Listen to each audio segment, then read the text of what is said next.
ունենալու ենք շատ ավելի մեծ հանրահավաքներ։ Ամեն ինչի պատրաստ ենք, գնալու ենք բացարձակ հաղթանակի, որովհետև այլ տարբերակ չկա։ Այս ամենը մեզ չի կանգնեցնելու։ Իշխանությունը ոչ միայն փորձում է երիտասարդներին հեռու պահել քաղաքականությունից, այլ այս իշխանությունը չի սիրում երիտասարդներին Նիկոլ Փաշինյանի ահուսարսափը Սամվել Կարապետյանն է։ Հայ ազգը սպասում է փոփոխության։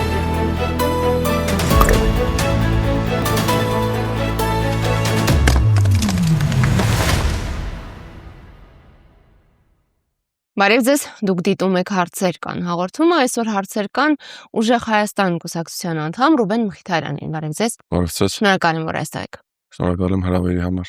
Այս օրերին մենք ականատես դարձանք ձեր ուժի ներկայացուցիչների եւ համակիրների ձերբակալությունների։ Ձեր ուժը դա որակում է քաղաքական հետապնդումներ, իշխանության ուժի ցայտնոտի դրսևորում։ Մինչդեռ հարց է առաջանում, արդյոք դա վախի արտահայտում է, թե ճիշտ հակառակը, իշխանությունը այնքան վստահ է սեփական ուժերում, որ պատրաստ է ցանկացած կամայական գործողությունների եւ ի վերջո նրա, որ հիմքեր ստեղծի ձեր կուսակցությանը չգրանցելու եւ այդպիսով նաեւ ընտրություններին մասնակցելու հնարավորությունից զրկելու։ Տեսեք, շատ լավ հարց եք տալիս։ Իրականում իմ անձնական կարծիքով սա Նիկոլ Փաշինյանի ու իրենց փոքրիկ խմբակի վախի հստակ արտացոլանքն է, որովհետեւ հուսավ միայն խոսքեր չեն, ինչ եմ սա ասում,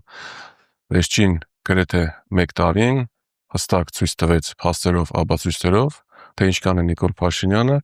վախենում Սամվել Կարապետյանից։ Եթե հիշում եք,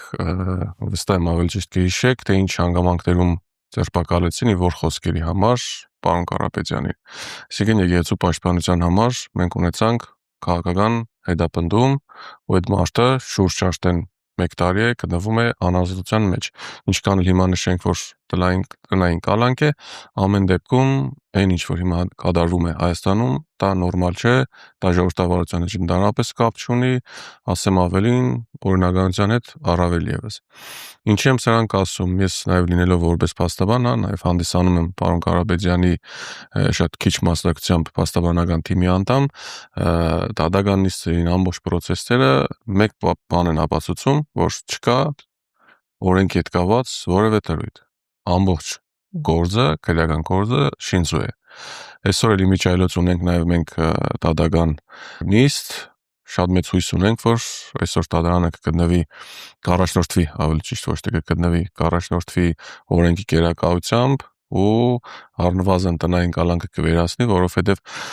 աշխարհում շատ քիչ երկրներ կան, հետամնաց, չեմ ուզում Հայաստան այդ երկրների մեջ լինի, որտեղ ընտրություններից առաջ նման պատկեր ենք ունենում, ու հենց այս ամենն են, որ հստակ ապացուցում են, որ վախեր կան։ Ինչ վերաբերում է գրանցելուն, չգրանցելուն ու նաև տեղի ունեցող դեպքերին, այս ամբողջ գործընթացն էլ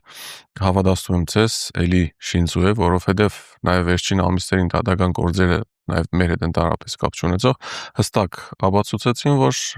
իրենց համար ընդամենը մարդուն ձերբակալել կալանավորելու համար ընդամենը պետք է 2 բան, առաջինը դա Փաշինյանի ցանկությունն է, ես փոքրիկ խմբակի հետ մեկտեղ, եւ երկրորդը կայանում է նրանում, որ պետք է կողմնակից չլինես Նիկոլ Փաշինյանին։ Այսինքն, երբ որ դու ճիշտ բան ես խոսում, արդար բան ես խոսում, հայրենիքի հետ կապված ու լավ բան ես ասում, այդ ժամանակ դու դառնում ես, այսպես ասենք, իրենց աչքի քարողը ու գործերը շատ գեղեցիկ կարգով կարվում են։ Իրենք ինչ էլ անեն, հագավորնական ինչ գործություն անեն, մենք մնալու ենք օրենքի դաշտում, այդ միանշանակ է, որովհետև մեր համար գոյություն ունի մայրօրենք սահմանադրություն, մեր համար գոյություն ունի Հայաստանի Հանրապետություն իրականում։ Մենք ունենք ցանկություն եւ նպատակ, որպեսզի Հայաստանի Հանրապետությունը դարձնենք ուժեղ, ու այս թույլ կարգավիճակից վերջապես դուրս գանք։ Գրանցման, ինչ վերաբերում հենց հստակ գրանցմանը, ես վստահ եմ, որ այդ քայլին չեն գնա, որովհետև որևիցե հիմք իրավական նման գործողություն անելու, նման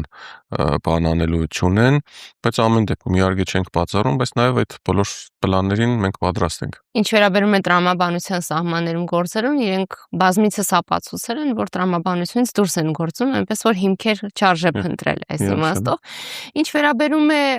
իշխանության գործելավոճին, ազգային ժողովը ավելի ճիշտ քաղաքացիական պայմանագիրը վերջերս ընդունեց նախագիծ, որով արգելեց դաշինքների անվանումներում անձնանունների կիրառումը։ Հասկանալի է, որ թիրախում ձեր ուժներ, իսկ ավելի հստակ Սամվել Կարապետյանի անուն ազգանունը։ Նիկոլ Փաշինյանն էլ իր խոսույցով անկեղծորեն ցույց է տալիս, որ Սամվել Կարապետյանին ընկալում եւ ընդունում է իբրև թշնամի։ Հետևաբար ցույց է տալիս, որ իր պայքարը ամենևին քաղաքական տրամաբանության մեջ չէ եւ քաղաքական կանոններով չի լինելու։ Դուք սրան պատրաստ եք։ Տեսեք, սկսեմ սկզբից, այն ինչ որ իրենք ընտրություններից 2 ամիս առաջ արեցին, դա կարծում եմ ամենայն հարգանքով բոլոր երկրներին, բայց կարծում եմ ամենահետամնաց երկրներին հարիր գործողություն էր, որովհետև իհարկե սահմանադրությունը ոտնահարում են, մնացած բոլոր օրենքները ոտնահարում են, ինչ խնդիր կար, կարող են նաև Վենետիկի հանձնաժողովը ոտնահարել, որտեղ հստակ նշված է խաղի կանոնները ընտրություններից 1 տարի առաջ առնվազն չպետք է փոխես, բայց ինչ տեսանք մենք, Նիկոլ էլի իր, այսպես ասած, ռեպերտուարի մեջ փոփոխություն է կատարում ընդամենը 2 ամիս առաջ։ Եթե ես չեմ սխալվում, մինչ օրս ընտրություններին մասնակցող կուսակցություն դաշինքներից միայն մերի մեջ էր, որ դաշինքի անվանման մեջ ունենք Սամվել Կարապետյան անունը, կուսակցության անձնանունը, կուսակցության նախագահան, ու հենց այս քայլերն են հստակ ապացուցում, հստակ այն փաստերը, որ մենք նշում ենք, որ Նիկոլ Փաշինյանի ահուսարսափը Սամվել Կարապետյանն է։ Իսկ ինչ վերաբերում է Նիկոլի պարոն Կարապետյանին թշնամի համարելուն, մենք թշնամիներ չունենք։ Իրենք ես չգիտեմ ինչ են մտածում։ Մենք ուզում ենք իրոք Հայաստանի Հանրապետությունը դարձնել ուժեղ։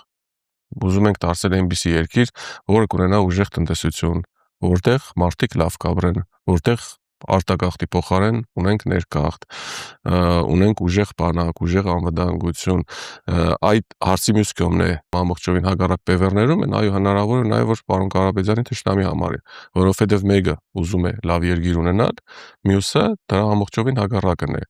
Հենց այդ լոգիկայում կարծում եմ, որ այո, հնարավոր է որ նաև ինքը թշնամի համարի, բայց մենք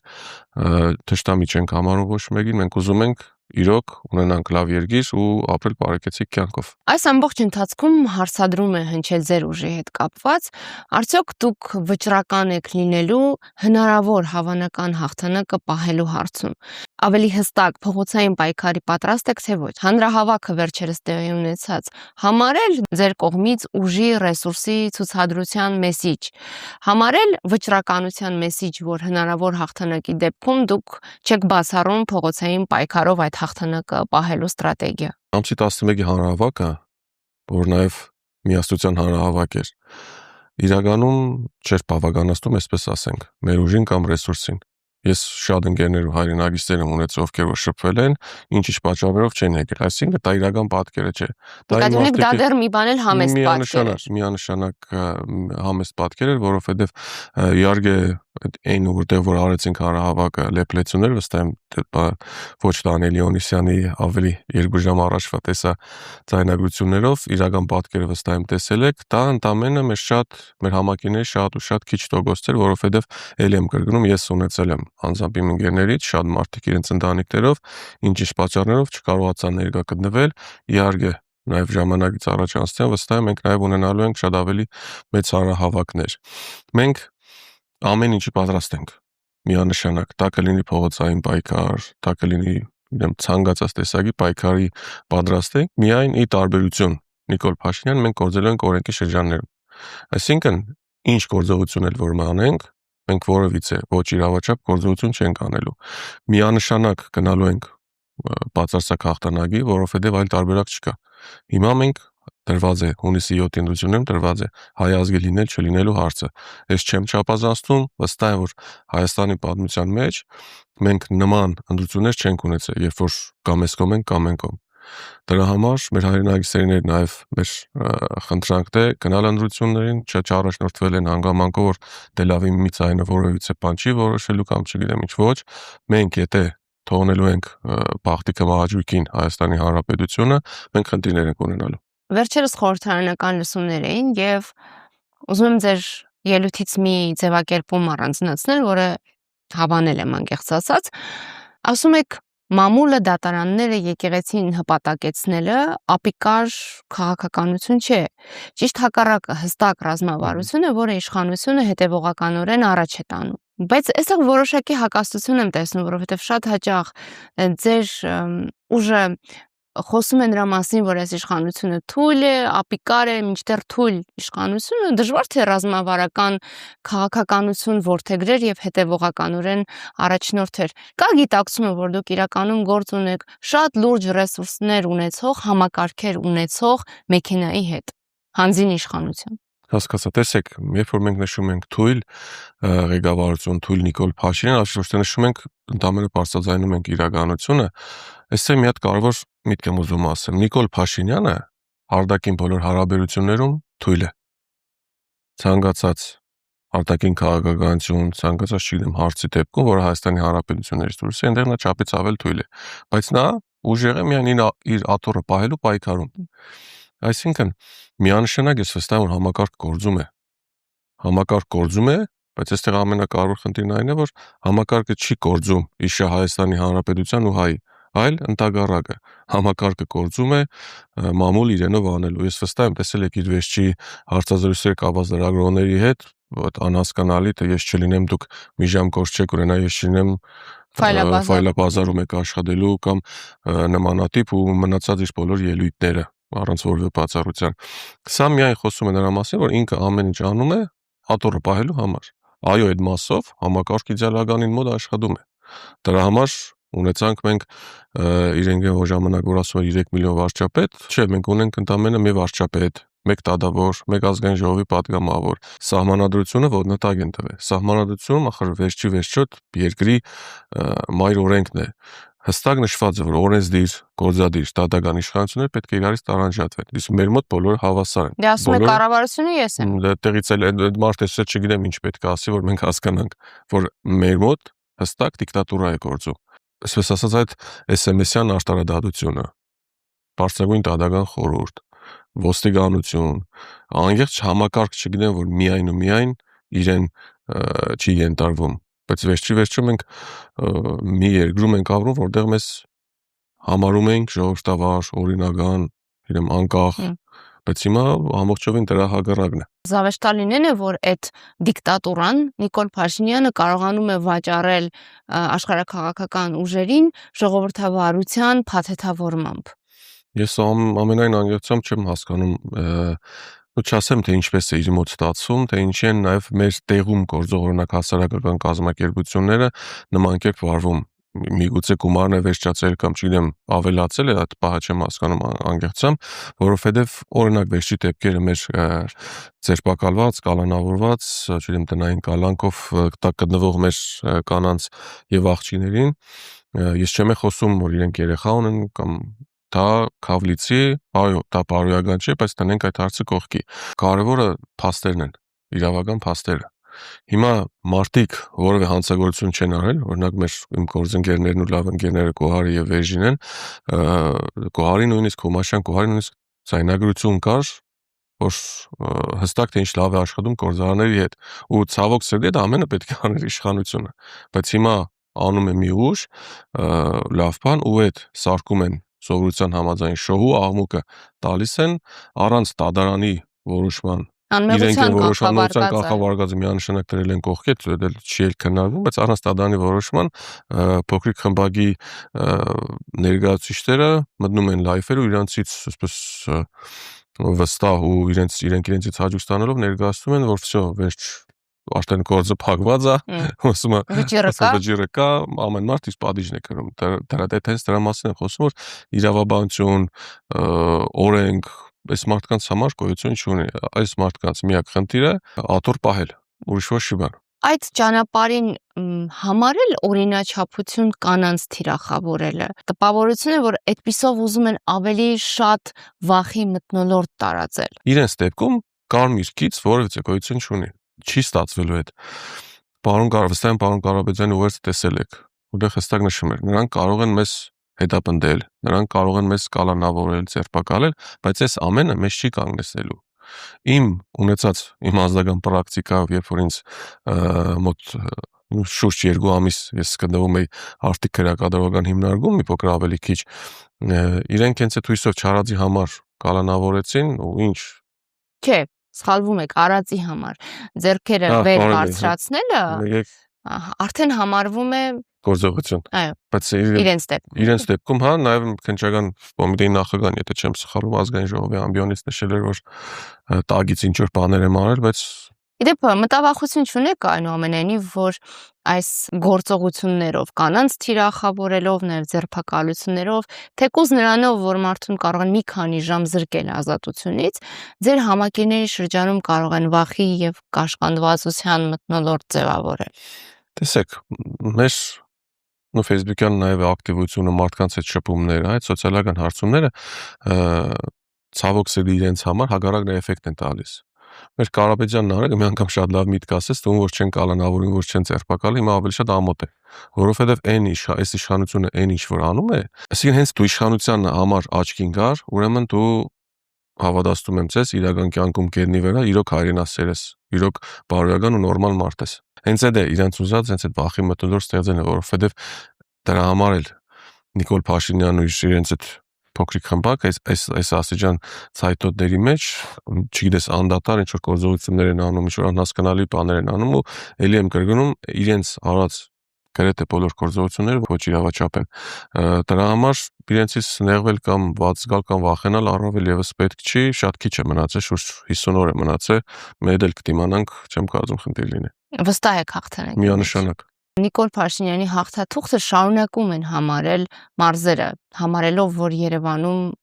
հաղթելու շանս չունի, իդեպ դա նաև որոշակիորեն արտահայտվում է Երևանում տարատեսակ ժեստերի ընդունելությունների ձևով, հա, թե ինչպես են մարդիկ արձագանքում, թե մարզերում էլ լինում են նմանատիպ իրավիճակներ։ Ձեզ ճանաչում են նաև իբրև գյումրեցի, հա։ Ինչպիսին է տրամադրությունը Գյումրիում, առավելապես Շիրակի մարզում, եթե նկատել եք, Հայաստանում քաղաքական դաշտը որոշակի սևեռվածություն ունի Գյումրիի հանդեպ, որովհետև սիմվոլիկ առումով այս իշխանությունը սկսեց Գյումրիից եւ կա ընկալում, որ Գյումրիում էլ պիտի որ մայրամուտը մոտալուտ մայրամուտը դրսևորվի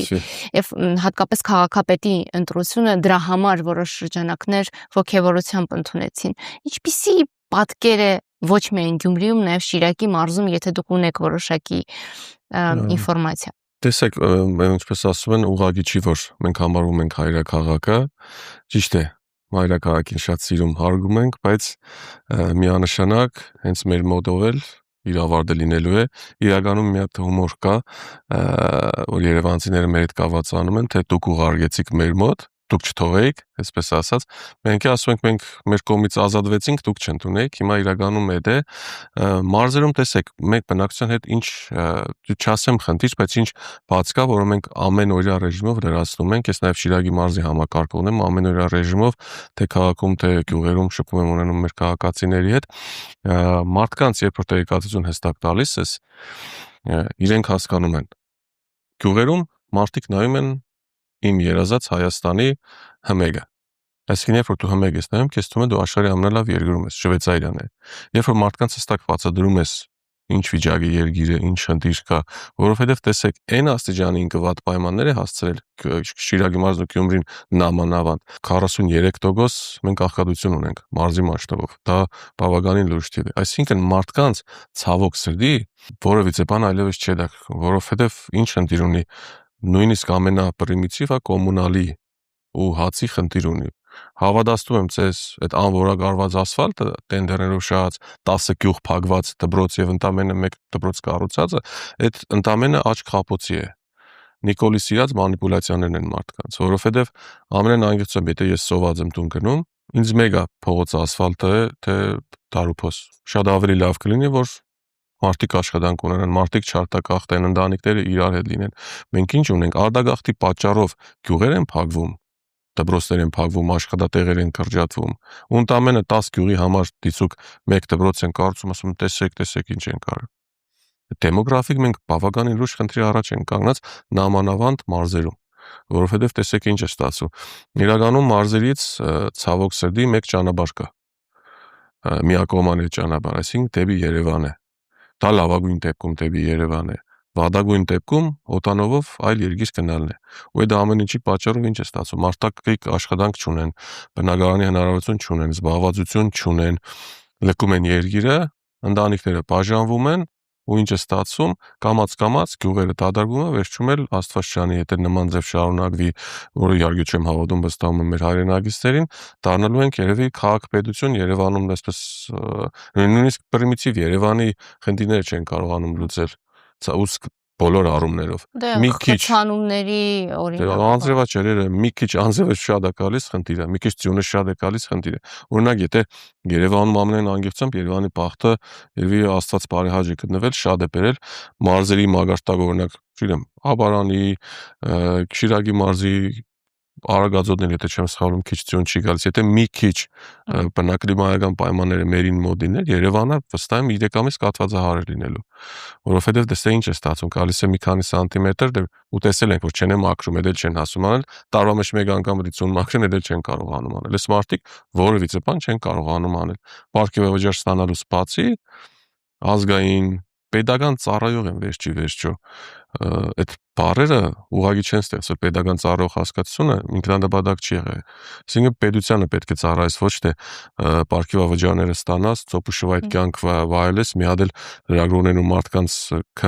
կամահարանքով քմծիծաղ ասոց, թե ինչի պիտի 7000 եվրոյանոց հեծանիվ չքշեմ կամ $200,000 ինչ որ տուն չունեմ։ Այդ պայմաններին պիտի հասնես միայն այն դեպքում, երբ որ դու քո գործառույթները իդեալական արել ես, բայց երբ որ մարզի 43% միայն մեր մարզի ծայրահեղ աղքատ կամ աղքատ է ու դու նման պարգևավճարներ ես ստանում ու պատկերացնում եք մենք ինչքան քիչ ինֆորմացիա ունենք, թե իրանք ինչքան են պարգևավճարներ բաժանել այդ փակ բանով, ընդամենը մի քանի դրվագ ենք իմացել ու աստղաբաշխական թվեր են։ Ես վստահ եմ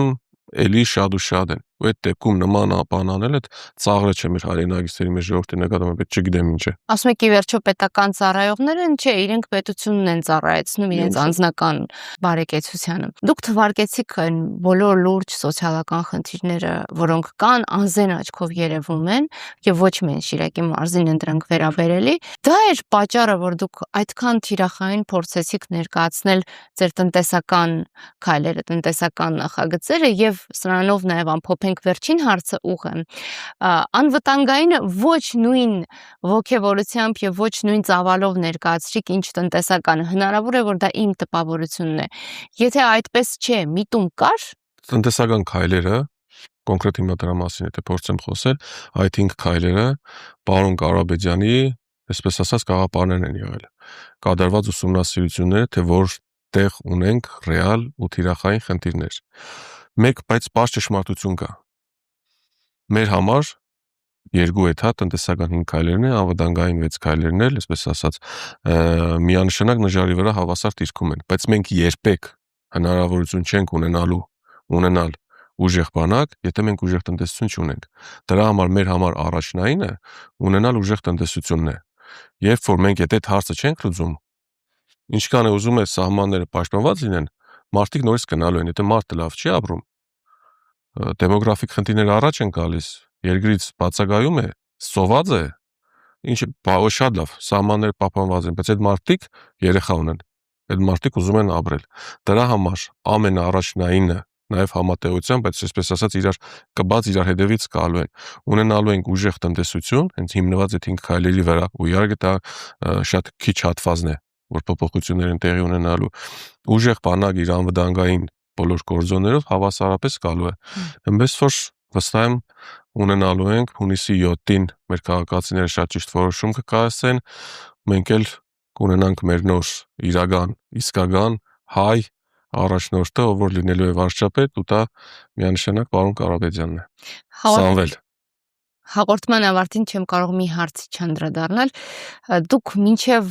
քաղաքականություն հայտ ներկայացնելը բավական ինքնաբավ եք եղել։ Այս իշխանությունը ամեն ինչ անում է երիտասարդներին քաղաքականությունից հետ պահելու համար։ Ձեր որոշումը ինչով եք պայմանավորում։ Այս իշխանությունը ոչ միայն փորձում է երիտասարդներին հեռու պահել քաղաքականությունից, այլ այս իշխանությունը չի սիրում երիտասարդներին նամանավան 18-ից 20 տարեկան մեր տղեկին, որոշումը կայանում է նրանում, որ այլևս հնարավոր չէ սպասել։ Մենք բոլորս ունենք այդ փոփոխության կարիքը։ Հայ ազգը սպասում է այս փոփոխությանը, որովհետև Փաշինյանի վերարտադրության դեպքում միանշանակ Հայաստանի Հանրապետության վրա տաբանաքար է տրվելու։ Իսկ ես վստահ եմ, որ նա դրան չի հասնելու ու մեր ժողովուրդը, ինչպես նաև նշեցի նախապես, միանշանակ շատ ճիշտ որոշում է կայացնելու, որովհետև տեսեք, իրականում երկու տարբերակ ունենք, կամ թույլ Նիկոլ Փաշինյան, կամ ուժեղ Սամվել Կարապետյան։ Թույլ Նիկոլի ապացույցները հստակ փաստերով կամ որ թույլ է, դա բառեր չեն։ Ուժեղ Սամվել Կարապետյանի ապացույցները առնվազն վերջին 35 տարով փաստերով կան։ Ամեն ինչ շատ պարզ է։ Շնորհակալություն։ Ձեզ նույնպես։